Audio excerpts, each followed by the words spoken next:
Hey guys, today I'm teaching you how Facebook dating works in 2025 and how you can start meeting people directly from your Facebook app without downloading anything new.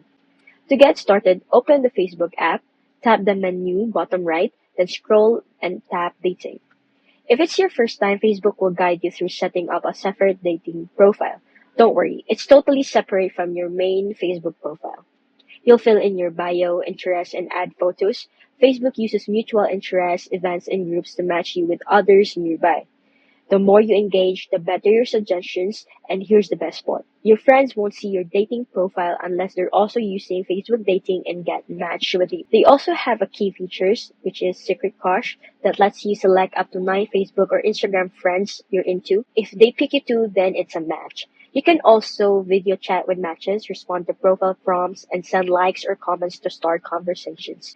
Facebook includes built-in safety tools like blocking, reporting, and location sharing for dates. You can also control, see your profile, and adjust your match preferences anytime. So if you're ready to meet someone new and already have Facebook, dating is just a few taps away.